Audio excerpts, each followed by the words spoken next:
She coming. Beauty and the Beat though.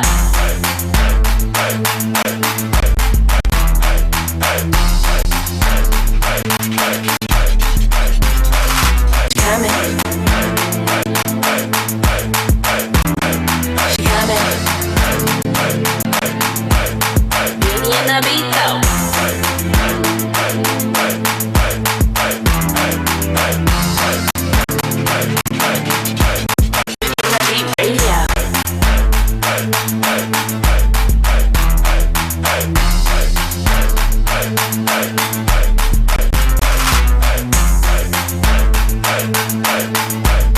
Hide the evidence. No, I'm just kidding. What up, what up, what up, what up? We're here, Beauty and the Beat Radio. I am here. Hi, Rock. How are you today? Hey.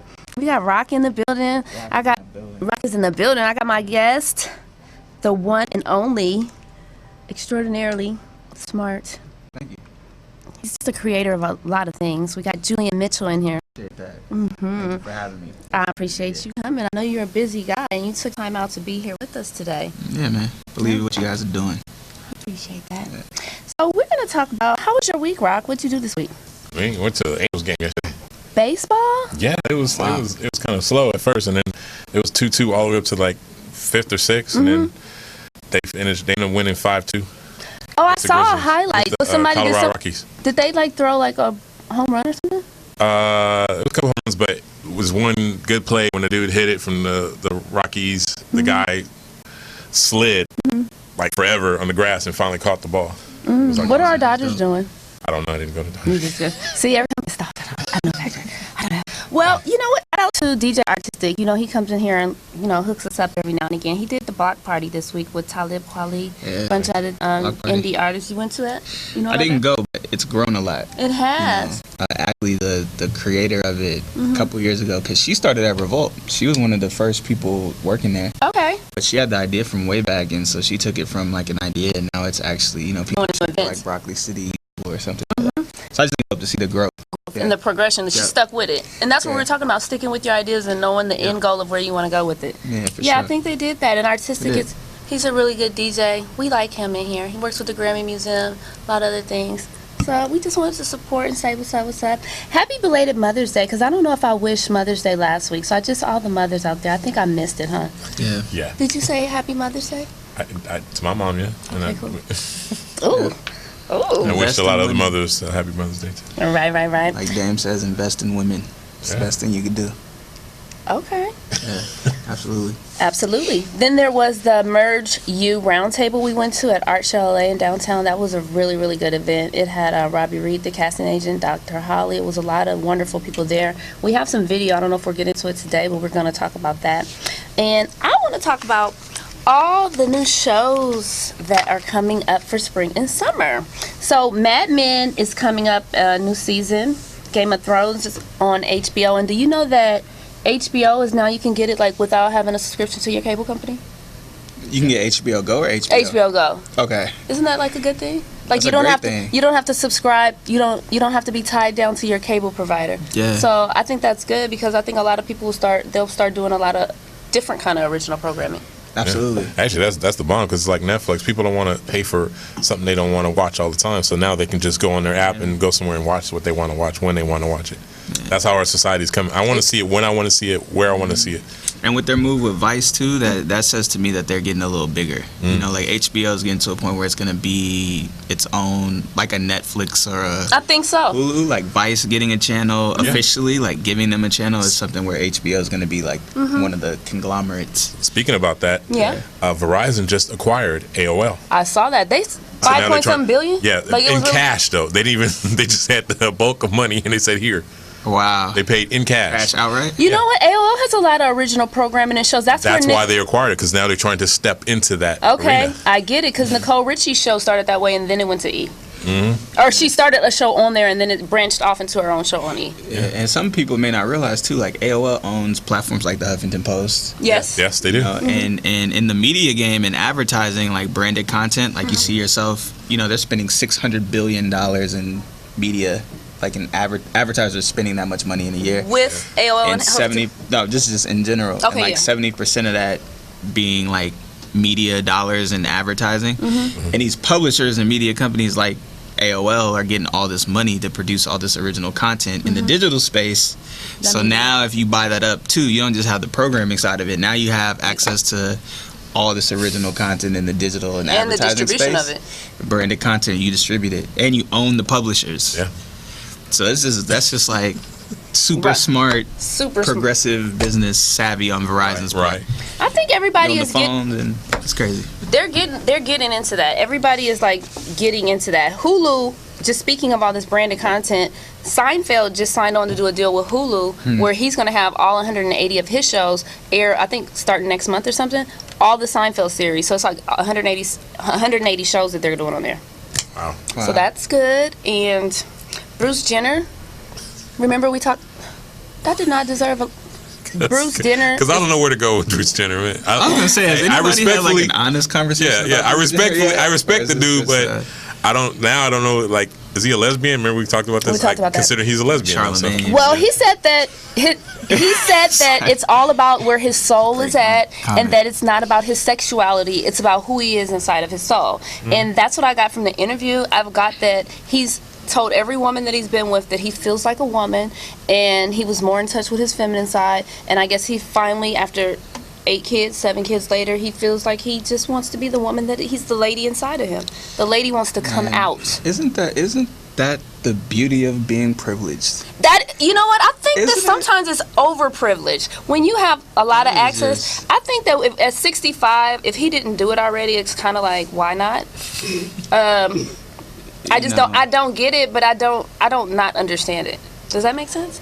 It does. Okay, so it's not that I get it, but I do understand that he wants to be whoever his true self is. So we're gonna get into his true self with the Bruce Jenner show. So all this Kardashian stuff, it's Kardashian. he has a Kardashian. show. He has a show coming all out July makes sense 26th. now. It makes sense now. Yes, July it does. 26th, he has his own show airing on E. That is the Kris Jenner finesse. E for everything. Now we're gonna hear Yes. Jenner, Jenner, Jenner instead of Kardashian, Kardashian, Kardashian. Shim Network. She's a mogul. There it is. So then, the Billboard Awards are this weekend in Vegas. All right. That's dope. What other shows got renewed? Braxton Family Values. Love and Hip Hop is airing The Wedding for Yandy and Mendices. I don't know how to. That See, reaction it's was too priceless. honest in here. We don't even know how to say it. I'm just trying to let you know what shows are coming up within the next couple of months, and everybody's like, Because we feel some type of way y'all about it. That's feel why some we type have of- some fun. Okay, well then. I what- don't say, hey, I ain't gonna say, I just laugh. It just, you know. Empire just. I got I was it. just about to ask you about that. I had a question. Yes. I'm gonna cut you off. I had a question.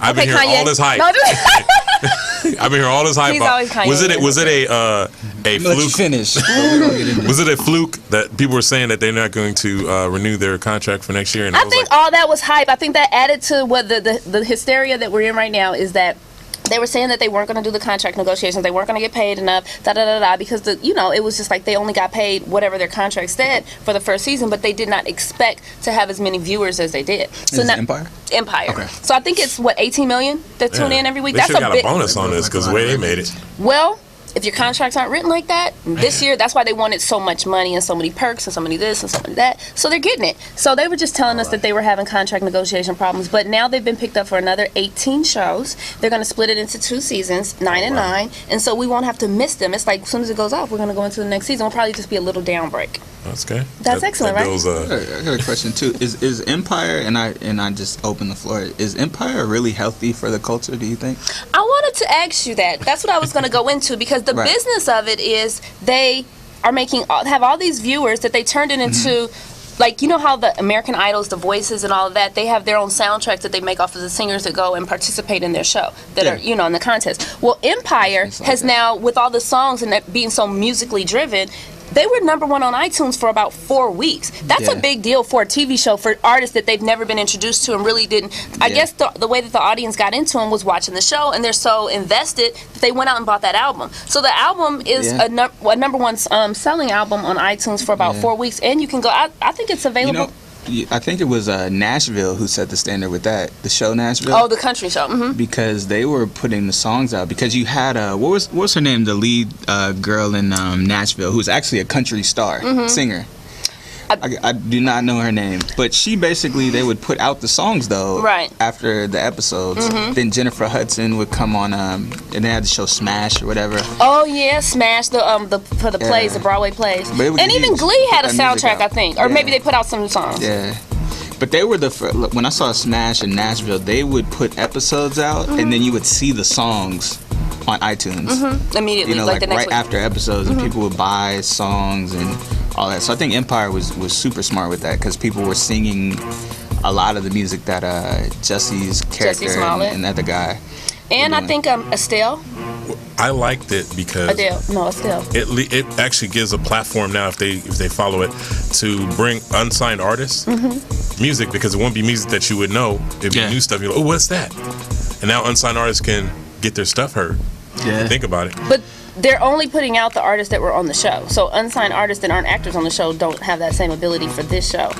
You know what I mean? It's not like they're just putting out additional artists that aren't on the show. This is Jussie Smollett, Yaz the Greatest. Like everyone on there pretty much has a singing role. Okay. But the interesting thing about that, like Yaz the Great, like He shout wasn't out an to actor. Chief Wakil, because Wakil from Kansas City is the dude who writes and produces all his that all that music. So they perform it, but it gives him an opportunity as a producer and a songwriter and an artist. He has his own music, but it gives him an opportunity to get his songs placed non-traditionally, I guess, where you don't have to get it shopped to another rapper. He's getting it on TV and it's still getting bought. Like, And that publishing is insane. Yeah, but to see them as artists is interesting too. Like, So that's a producer that's an independent producer? yeah, he's independent. Yeah. Oh, okay, because Timbaland is the music supervision, so that means Yeah. somehow or another they probably had to link up, or you get the submission. yeah. Because I mean, I know Timbaland's not producing everything that's on there; he's just overseeing it. So Nah, and I'm sure they have Timbaland does the music, but I'm sure they also have somebody who's curating the music for the other characters and stuff, because the stuff Wakil does is more specifically for yeah, Yaz's character. okay, So the songs you'll hear him perform and see him perform are things that he created, and the sound sounds like him. You know it's like Wakil if you know Wakil's music. But yeah, I'm sure they've probably crossed paths. are they from Chicago? That show was shot in Chicago. Is anyone from Chicago there on the show? Was Yaz? Where is he? I don't know where He's everyone's from Philly. Oh, he's from Yaz Philly? from Philly. And I know Jussie is from here because Jussie and Journey Smollett is actually an actress as well. She's dope. She's dope. And I've worked with her at the Genesee Foundation. She does a lot of work with the Genesee Foundation. Yeah. And, so I mean, I like that. But I never even knew of her brother. And then to see him just like blast on the scene, I was like, oh, it's all in the family. dope. It's all in the family. But do you think it's healthy for the culture? Okay, you did ask me that question. You posed that question, Yeah. and I felt like, as interested as I was in watching the show, I found myself offended at times, and I think that is how Lee Daniels' perspective is when he makes films. I think that comes from just. I think it provokes thought. I don't like how they said the one thing that really pissed me off about the show one week was when he peed on the floor and mentioned Obama's name and said Obama don't care about. I remember that. Like I that, I watched felt that like that was so episode. disrespectful. And then I didn't like the part where Terrence Howard picked up the phone and said Barack. Like anytime I refer to the president, I would want to say President Barack Obama or President Obama, something like that, just out of respect. He's so that, but. So is it healthy for the culture? I think that we need to watch it with a grain of salt. What do you think? What? You look like you had some. Okay, yeah, like I he's was like, only saying this because yes, I've heard that before, but I think it's because we as a black people connect with him so much, we just think of him as another one of us, and that's what I've got from a lot of people. It's like, yes, we know he's the president, yes, we respect him as a president, but we just want to mention it because he's us, he's our homeboy, Yeah. and I mean it goes back. you're gonna to, say Barack with your homies. You're gonna be Right. like, I Yeah, think Barack. that's where it came from, and that's why I take it kind of with a grain of salt. But I still watched it and was like, why he do that? And then a lot of people wanted to take it a little bit further and say, well, it's a Fox station. Of course they did that. It's that, and the other. But I mean, Terrence J still knew. He still read that line and still probably could have said if he didn't want to say that, he wouldn't want to say it. But Right. do you feel like it's healthy for the culture? in short, I think it's healthy for the economics of the culture. I think it's healthy for so many black people who couldn't get a job, especially in primetime television, as actors, actresses, writers, producers. Put a lot of people on. It put a lot of people on, and I'm super down for that. I think the show and the substance of it isn't healthy for the culture.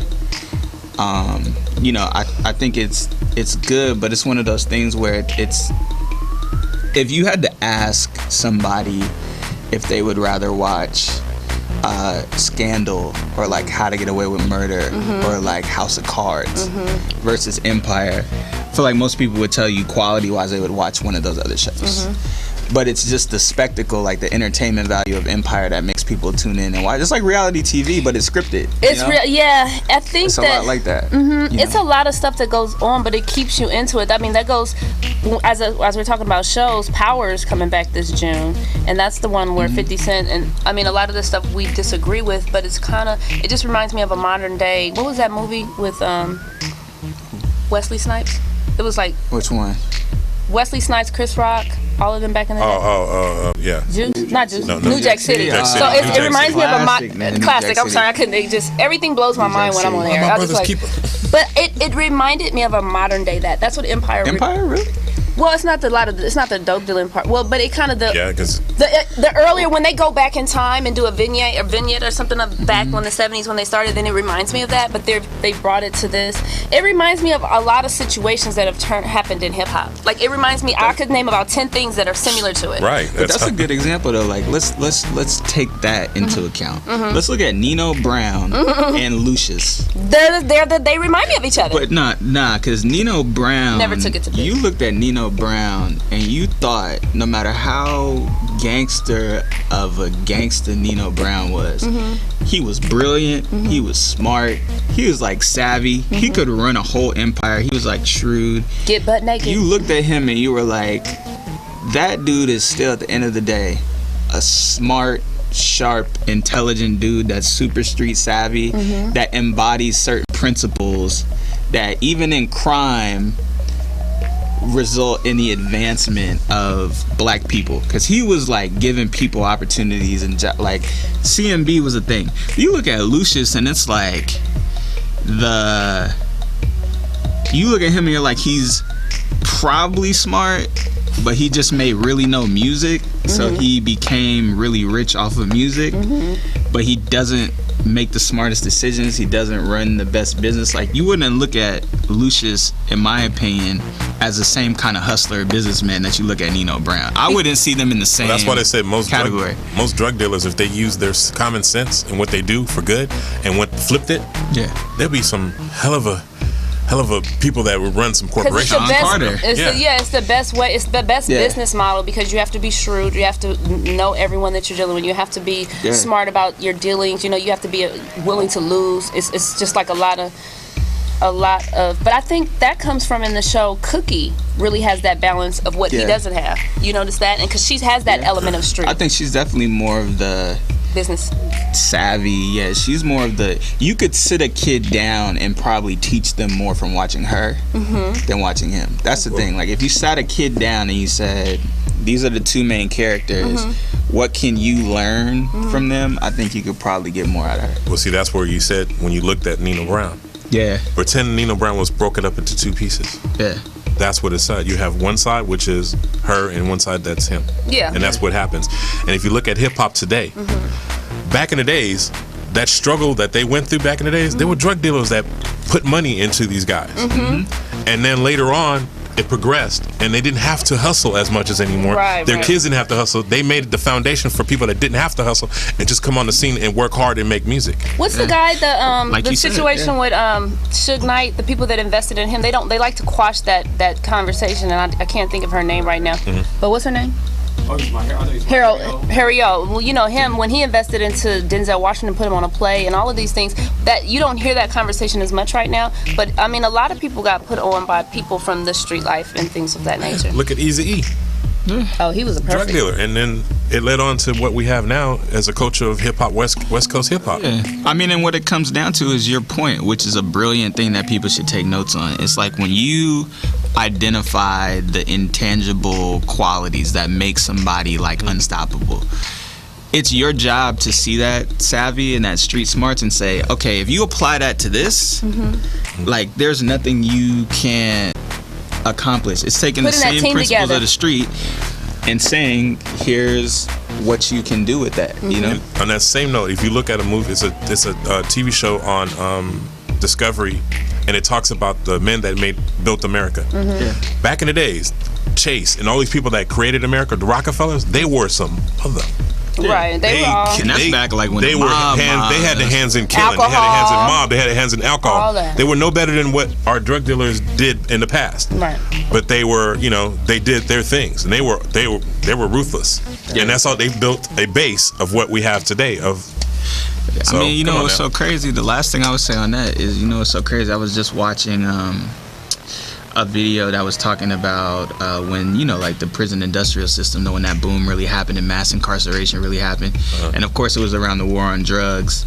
And before the war on drugs, like all the gangs, all the hustlers, all of that, before crack really hit like the 60s, they were all positive. They were all like community activists. Their organizations were all about empowering people and opportunity. And then because most of them are part of us or the Black Panthers Absolutely. at the time. Absolutely. So the whole script flipped like around that time when they had the whole war on drugs. So, it just changed the context of everything. So we're in here, we're getting deep on all these subjects, but I want you to know why this man here is so brilliant, and I want to give a little intro. You have a lovely tenure of things that you've worked on so far. You've worked with Revolt. You're now with Huffington Post as well as Forbes as an editorial director. So I wanted to show a video of why your conversations are so thought-provoking. Can you play that video for me? Just to give you a little insight on you.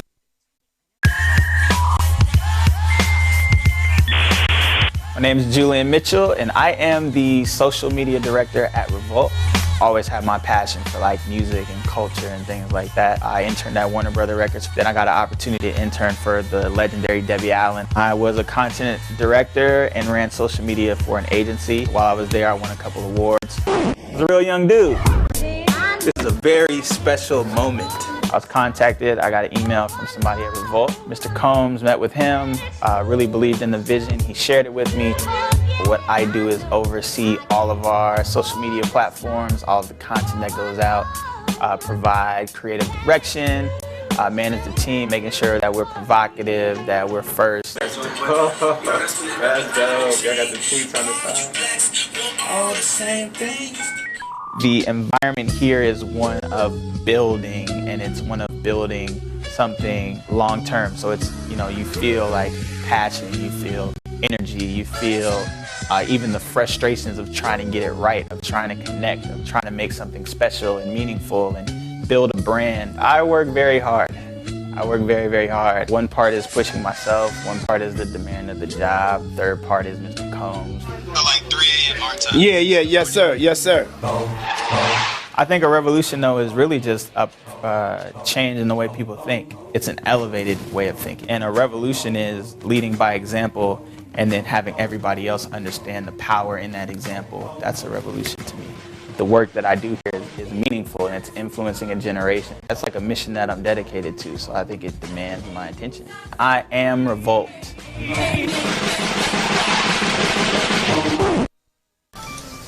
And we're back, Beauty and the Beat Radio. That was a little bit from Julian Mitchell, and we just wanted to show you his history and where he's been and where he's going as far as what you do. And I think that the mission in a lot of your stories that you write is always to be in tune with what your own personal mission and the end goal of what you want to do. Is that true? Right. Yeah, I mean, I think the simple purpose of everything that I create is just to share my perspective, to hopefully provoke the way people think about their own beliefs or what they've learned about something, and hopefully challenge them to either confirm what they believe or develop a new understanding to elevate the way people think, and then ultimately that would elevate the way our culture thinks, like collectively. So that's always just been my thing, and I think buried within my words always you'll find something that's more about challenging yourself, to some degree. Again, even if it's you challenging yourself to accept something that's just true, or if it's you, getting yourself to just expand your mind and the way you look at certain topics or things like that. That's me. So ultimately, that's always going to come out in everything that I create. I think I'm an only child, so I've always been someone that's like into because I had a lot of alone time, so I've always been like, I want to, why? My mom said that was like my favorite question, like why? So Yeah. I'm always looking into something. You seem like you like wanted to know the why behind the what, or like, you know, when you're looking at who, what, Yeah. when, where, and why. Yeah. So what is your, I know you've written, you write for Forbes, Yeah. which is, I would have never thought, like, just like looking into stuff, you're like, who writes? And it just was interesting that you write with Forbes, you write with Huffington Post, BuzzFeed, or whatever. What's your process when you're putting a story together? Because those audiences are very defined. Right. But you put like, you have Pimp a Butterfly with which was Right. Kendrick Lamar. I mean, the thought on it, I mean, you can take hip hop and then put it in an article for Forbes. So what is your thought process when putting an article together? Honestly, I just think it's, you know, I look at the platforms that I have literally as that. I look at them as platforms to translate my perspective to people. I just feel like I've been super blessed to have the tools to translate whatever it is that I'm thinking about. And that can span across from business to culture to race to whatever the topic is. So really my thought process is just what I think about something. Okay. You know, like as simple as it sounds, like it's as profound as it sounds, because you know, when I got to a point where I realized my perspective was unique. It is. And I appreciate that. Got to a point where I realized that. So then I started just taking note to how certain things made me feel, like, or certain things I would notice instinctually. So like I'll use it for example. I wrote a piece on Pimp a Butterfly for Huffington Post. Okay. And I wrote one for Forbes. Okay, so it was two I different. wrote two separate ones Right. around the same time. Okay. The one I wrote for the Huffington Post was about redefining freedom in the American dream, because when I was listening to that album, it really gave me that sense of a guy who's an artist, who's a voice for a generation, who's going through a cathartic process of liberating himself. Yes. And ultimately developing a perspective that could liberate the people he's leading. Right. That's what developed that thought process. So when I'm thinking of that, I'm like, that's a black voice. That is somebody who's progressive. That's Huffington Post, black voice. Black Voices. I was about to say they Right. have something specifically for that. So, and they actually asked me to write about the album. I was like, okay, well, this is my thought in that. But for Forbes, it was saying, okay, I know the business behind the money that's involved in this, in my experience in the business. So it showed me that I know how advertising and advertisers work and where their money goes. So I should also tell them how now the people he's leading, advertisers and marketers, are going to have to approach how they throw money at music a different type of way, and how this is a great example. So it just is like my perspective on things, and knowing how to translate it can just go across different, you know, platforms. So whatever the audience is, you could write it for I that can audience. translate it in a way Okay. where they can digest it. Yeah. Okay, and shout out to Kendrick Lamar. I got some video on here just briefly because Oh, yeah. I mean, Shout out to I was really excited about. I'm excited about his music. I remember I got more excited when I saw him in the Cypher on BET. Yeah. Because it was so good. It was just like so dope. good. I was like, I want to hear that again. Yeah. But it's like I know when I listened to his album, I kind of had to play the album about 3 or 4 times. I think everybody did. Yeah, because I was kind of like, wow, what is this, Kunta? Or like it was just so many songs that were so dynamic. But it wasn't that I didn't like them. I just they had to grow on me in a As certain one writer described it in a brilliant piece about, it was like overwhelming blackness. It Like, was, you it hear was a this, little- like, your face. It's like overwhelming. It was overwhelming. It was For a sure. little overwhelming, but I know that he has a lot to say. He comes from Yeah. a really like a background where he was like, I got to get out of this place, and he made it like he went and worked with someone that was from Compton himself, meaning Dr. Dre, Right. and then gave him that voice. So he felt like he owed a lot to the city of Compton to be brought up out of there. So I just want to show this because while everybody was looking at Kanye receiving his doctorate or Right. doctorate at the Chicago Arts Society, he was being honored by the state senate, Isadora Hara, who is also from Compton. So just, is that gonna play? Right. Okay, go ahead. Being from the city of Compton and knowing the parks that I played at and the neighborhoods, and I always thought of the opportunity, how great the opportunity would be to give back to my community off what I do in music. So in order to do that, being from the city of Compton and knowing the parks that I played at and the neighborhoods, and I always thought of the opportunity, how great the opportunity would be to give back to my community off what I do in music. So in order to do that, Yeah, so that was good. So congratulations to Kendrick Lamar. I forgot what the what it was called. The Generational Icon Award. Thank you. Generational icon. And he's been in the music game less than 10 years, so to get something like that, to speak to that. You know what? Speaking of generational icon, I hear you in your music, in your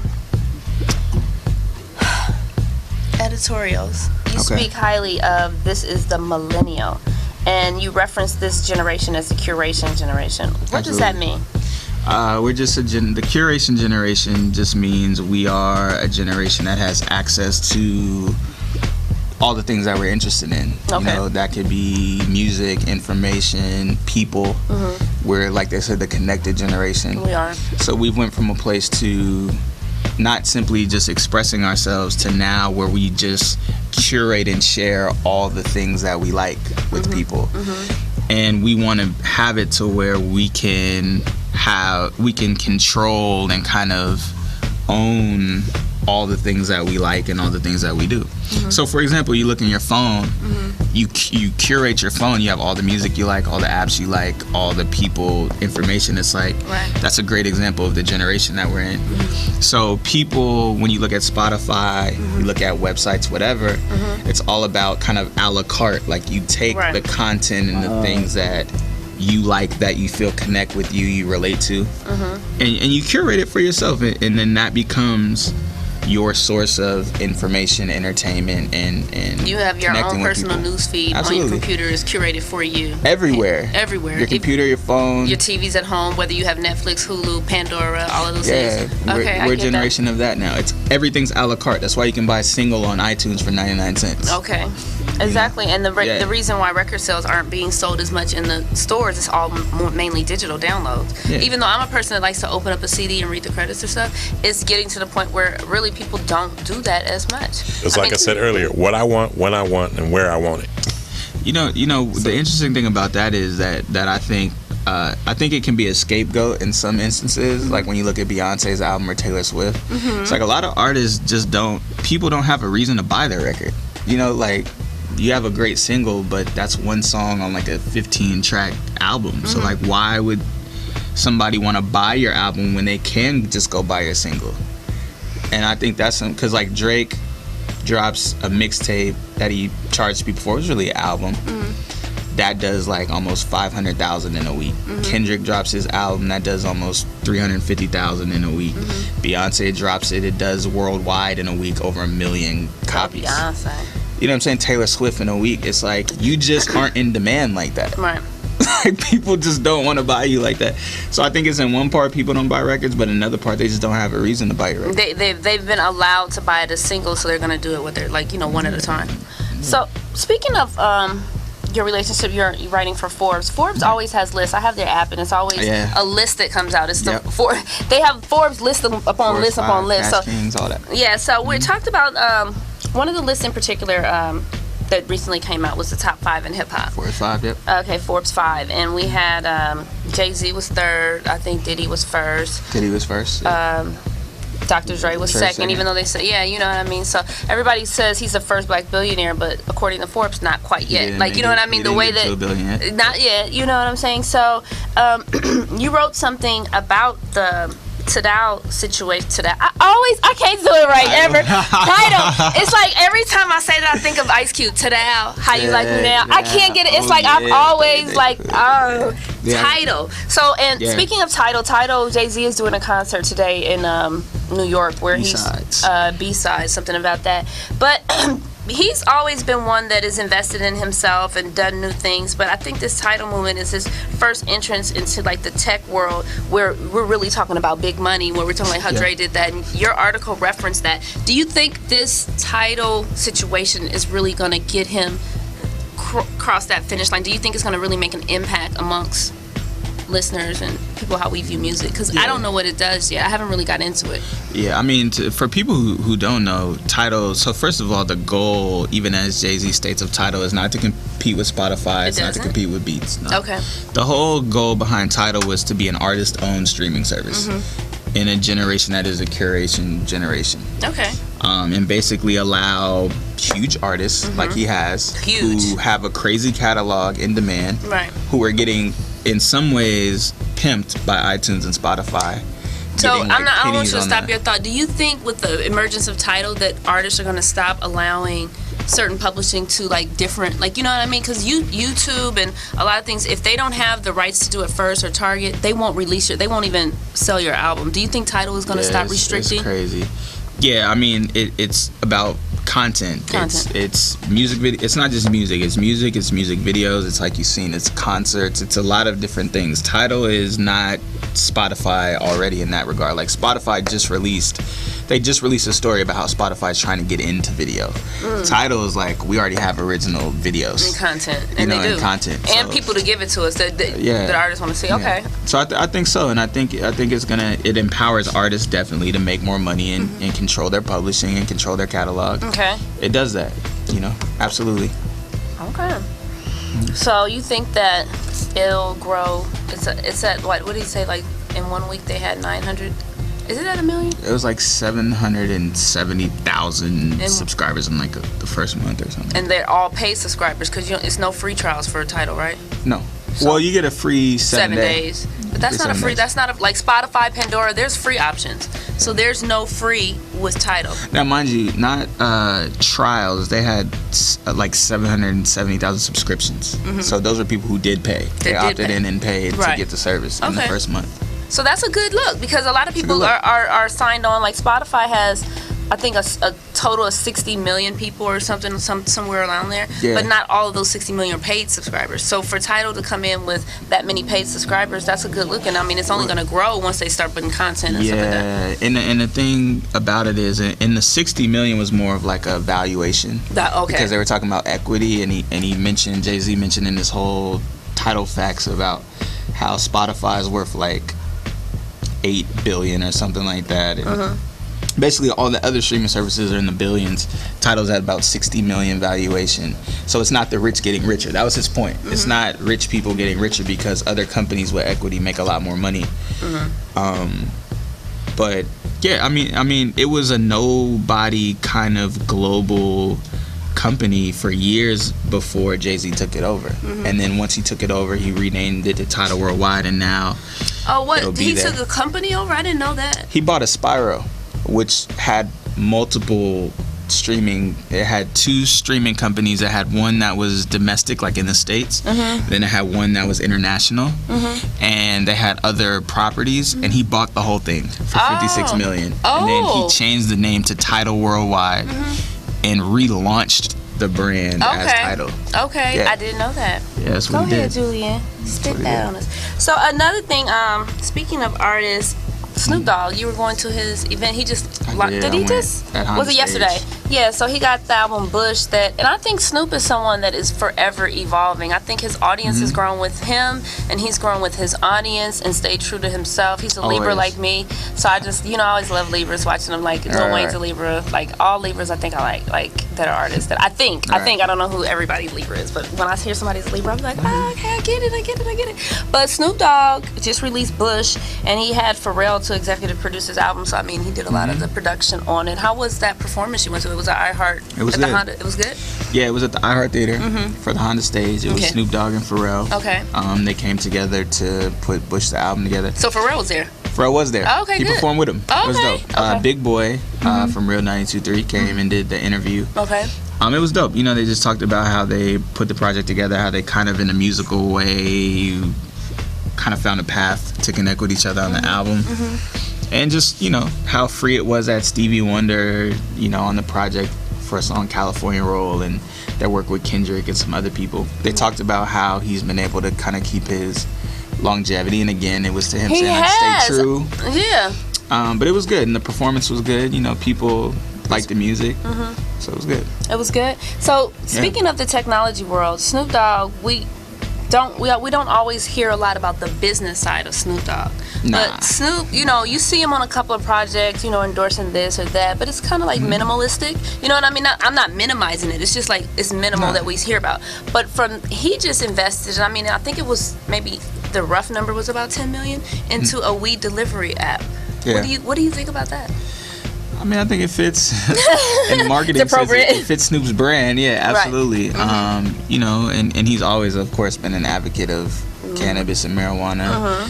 Snoop's made an incredible fortune over his career.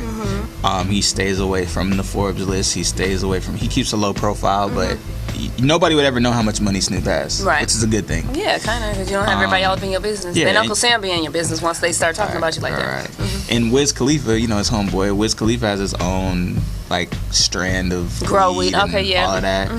So I mean, I think it's smart. I think it makes sense, and I think it humanizes even further something like smoking weed, and marijuana for people who do it. I think it's smart for Snoop. I think it was not odd to hear, but it was just enlightening to hear Morgan Freeman released a statement last week talking about, any way I could get it, I want it. I was just like, what is he talking about? Yeah, like he's like, every state needs to do it. But I mean, speaking about the economy side of marijuana with them legalizing it in certain states. I mean, and Snoop's also, I'm sorry to cut you off, Snoop's also been involved in like G-Pen and, other things like that Vapes. that are huge. Vapes, yeah. So he's always been at the pulse of what the next trend in like marijuana and cannabis is. So, yeah. So it seemed natural for him to invest in an app like that. Yeah. Okay, well that's a good look. What about, you wrote something on Floyd Mayweather? That's another person behind, I wouldn't call him the hip hop generation, but I mean, I guess he is. I mean, he's of our generation and somebody that we look to aspire to. He has a really good record. I was out there in Vegas watching the fight. I mean, it was just so many people out there spending a lot of money. Yeah. I mean, you know what I mean? It was just like everything cost money. No choice but to turn up. No choice but to turn up. It was liquor I was looking out the window. I was like, oh my, it's a pool party? Is that Lil Wayne down Sounds there? about And then right. you go downstairs, it's, Diddy in there turning up. The next day it was Jeremy. I mean, it was just so many things going on. You couldn't do everything. It was too much going on. Yeah. But what do you think about, I mean, he got the money, Mayweather, naturally. And I mean, his title being undefeated, you can't take anything from Floyd. I think he's a very He's a brilliant boxer. he's a brilliant boxer. Yeah. Like, I mean, he's very good with what he does. He's very, he sticks to that. But what about all this money? I mean, he's somebody what is he doing with his money? It's funny because people talk about Floyd Mayweather, how excessive his spending is. Yes. But when you look at it in the context of what he makes Right. and how he earns money outside of boxing, Right. he really doesn't spend that much. Right.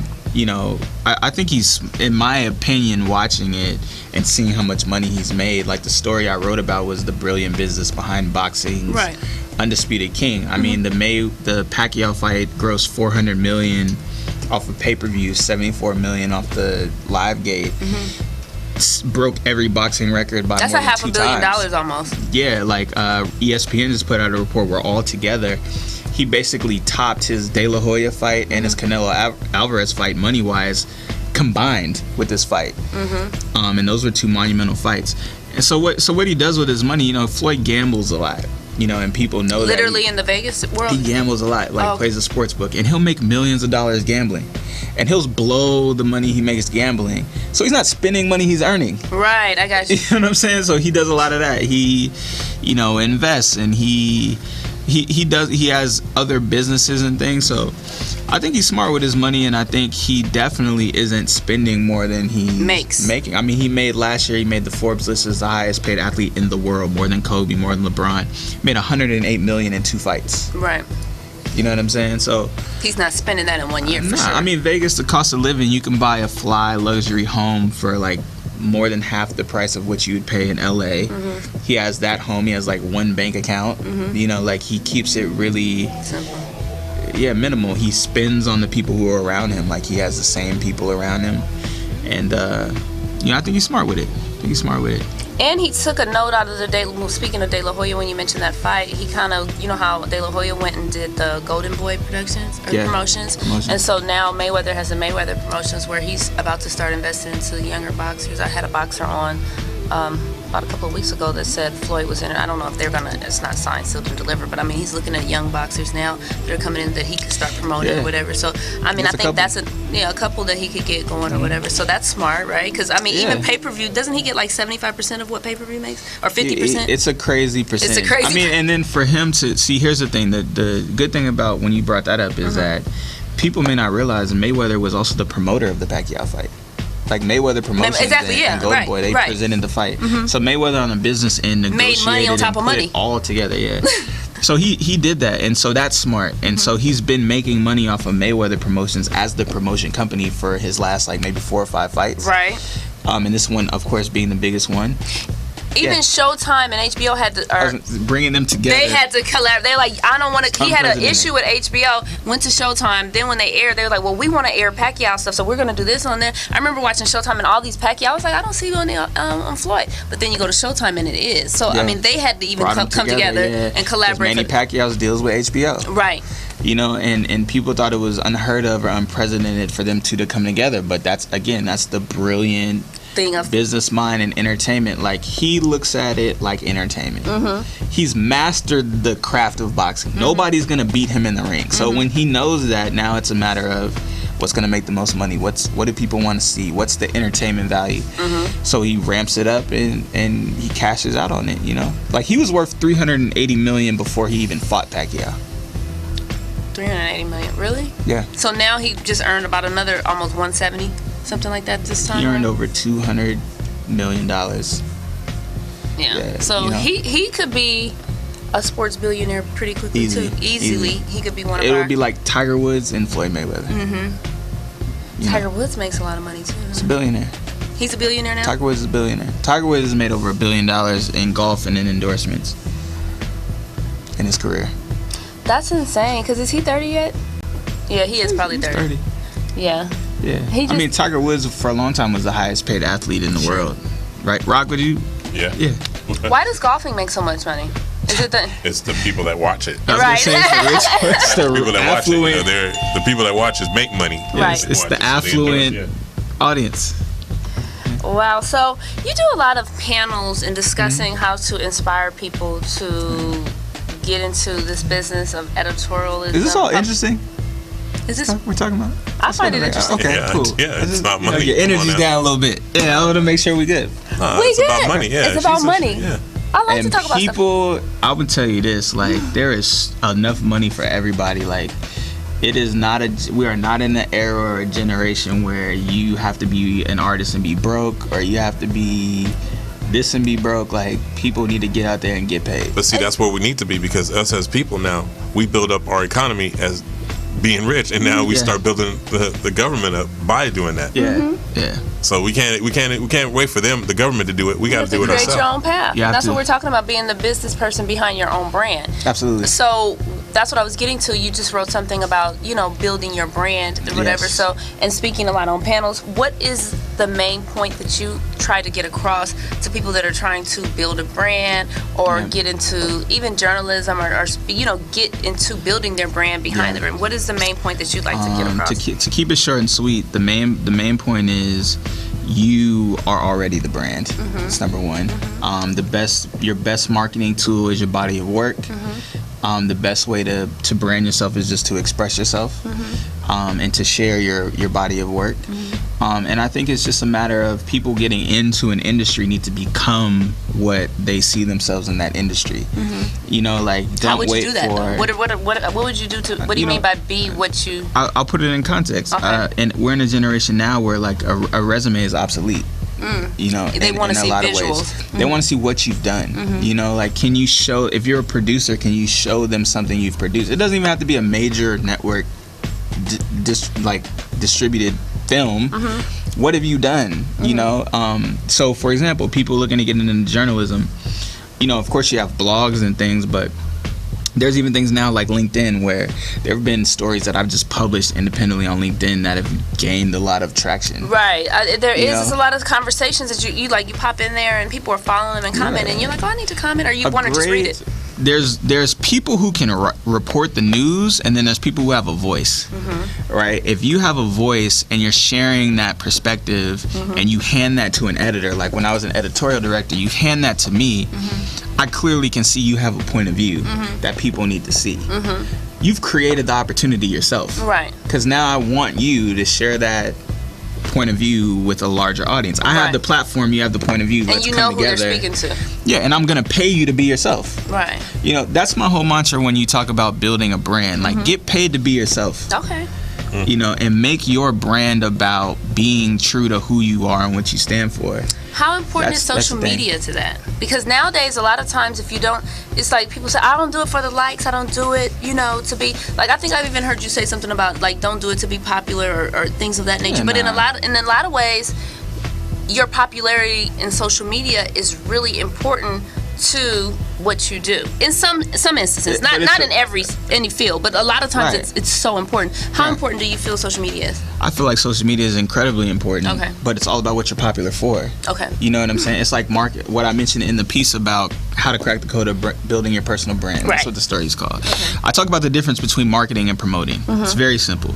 Promoting is about popularity to the public. Right. That's promoting something. So you want everybody to come to the party. You're promoting the party. Now, whether the party is whack or not, if you got everybody to come, you've won. They there.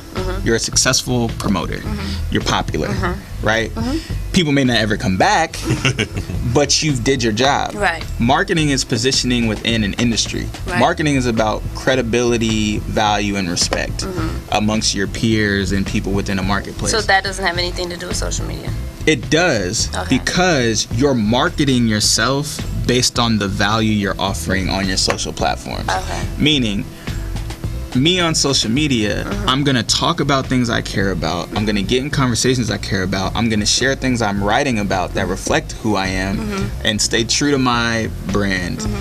That ultimately generates an audience and a credibility and a community that makes me popular in a sense. Like, people are like, yo, I gotta wanna see see- what he's doing. Right, I do. But it's for the reasons of me having something to offer That voice. versus me saying, yo, you need to follow me. Yo, people need to follow me, but I'm not giving you anything. I get it. So that's just popularity for popularity's sake. It's not popular off of your body of work. It's it's the difference between standing in front of your work or standing behind it. I choose to stand behind mine and let my work be what builds my audience and makes my platforms, bigger. So speaking of your platforms, I know that you are also into branded content, and you Yeah. have a relationship. I think your new venture would be with Quantity. Am I saying that correct? I've been with Quantity. Okay. I am stepping into a position with BuzzFeed. Oh, okay. I've been with Quantity for a while. Before I was with Quantity before I left and went to Build Revolt. with Okay. Puff. And then Okay. I came back to really jump into the branded content space. So what would we classify branded content is? Because it's so many. I mean, I think people can be confused. It's simply content in any form, social, editorial, video, that's underwritten by a brand Okay. So what is your that goal? promotes a brand. What is your goal with the branded content for BuzzFeed? The goal, I think, is to make branded content all about the content and the stories, Okay. and less about products and services. Okay. And I think that's a big reason why they brought me in there, is to redefine what branded content really is and how it's the type of stories you tell and the type of things that come with it. Because, for so long, branded content was like promoting, like, buy this car, here's something, and buy this and do this. And now it's more And then all like, these ads pop up before you get to see it. exactly. And it's creating kind of a new model for that. Okay. And that's really my goal going in there, is to carve out that niche of how you tell impactful and meaningful stories that have value for the culture, the audience, and make it less about shoving products down your throat. So it'll be editorialized with the visuals? Primarily video. Okay. BuzzFeed's all about videos. Okay. Their videos are crazy. They go viral. It's writing and producing branded videos. But then also there's editorial in that, also. Is the BuzzFeed? I keep seeing it when I drive down Vine. Is that where their office is? Yeah, right now it's the Hollywood studios are Sunset and Vine. Okay, yeah, because I was like, what is that? Like, you see the Yeah. Okay. Okay. So yeah, been in the branded content space, editorial branded content for some years now. Okay. Well, I like that. So now we can look for you on Forbes, Huffington Post. Forbes, column on Forbes. You can find me if you go to Forbes.com. You can search Julian Mitchell. You'll see my profile, my stories come up. Same with Huffington Post. You can search Julian Mitchell and you'll have all of my stories. Okay. Yeah. We like all that. Okay. Well, maybe Beauty and the Beat could be on some of those profiles or something. Yeah, if it makes sense, we can do it. Yeah, it has to make sense. Yeah. He's like, okay, I hear you. Yeah, no, I got you. You got me? Okay, cool. Well, we are, what are we going to wrap up? So we're going to go to, I wanted to talk about Sister Code because I did go there with Echoing Sounds, and I want to talk about they just released a film this weekend, and it stars... With Echo? With Echo. Dope. You know Echo's Echo? dope. Yeah. She's dope. So we were there, we went to the premiere, and we wanted to talk about it. It just debuted, Friday, and it's about three sisters. They were... they were in a foster family. The mother died of lupus, and then they stuck together, kept the house, and kept it together. Yeah. And a portion of the proceeds are going to the Lupus Foundation to help out with, hearing that story. So Amber Rose is in it. Amber, when I tell you she stepped on that red carpet and shut down the purple carpet, like she literally, it was like a heat storm. It was like whoosh. But it was good. It was a good. Imagine that. Yeah. Yeah. You like Amber Rose? I like Amber Rose. As an actress? You seen her as an actress? Never seen her as an actress. Okay. No. I like the role she's kind of stepped into. A lot of people don't like it, but her whole kind of feminist sexuality, kind of calling people out. I like it. People wouldn't expect her to be like that, and I think it's a different example that people should respect. I like that. Yeah, I like that too. I mean, she seems cool. I don't know her so personally, but I mean, she just seems cool. I mean, I've interviewed her and Wiz before and seen her in certain places, and she's always been cool, super cool, respectable. Yeah, I like that. Yeah. I wonder we never really heard what happened between her and Wiz. Like sometimes you want to be just so nosy and want to know, but I don't know. But I mean, she's moving around, she's doing her thing, and I think she keeps it positive. So yeah, let's go into that trailer just so that, and we're gonna end it. Thank you for coming, Julian. I appreciate it. Absolutely, I had a good time. You did? Thank you for inviting me. Yeah, it was good. Okay, cool. Yeah. Beauty and that big though.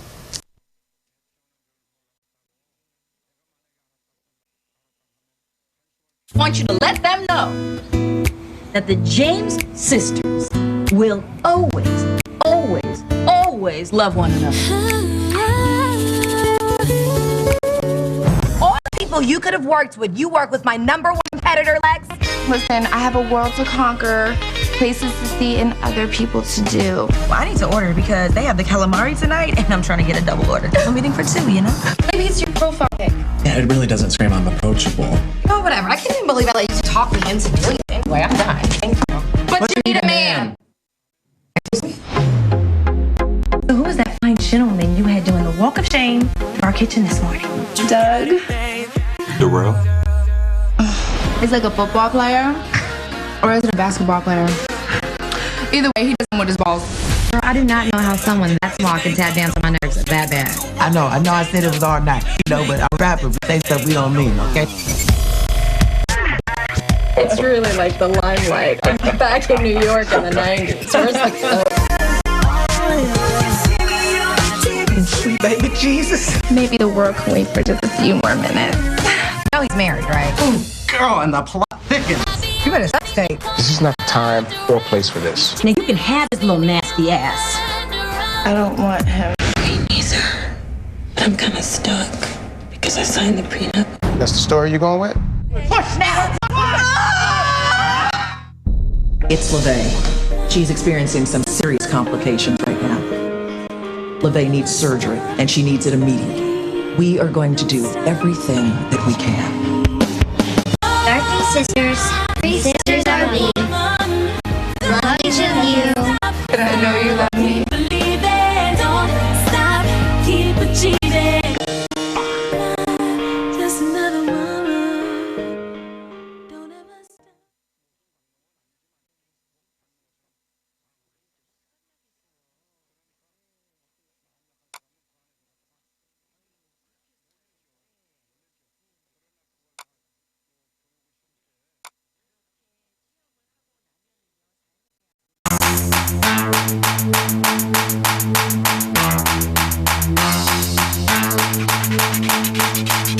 Beauty and that beat radio.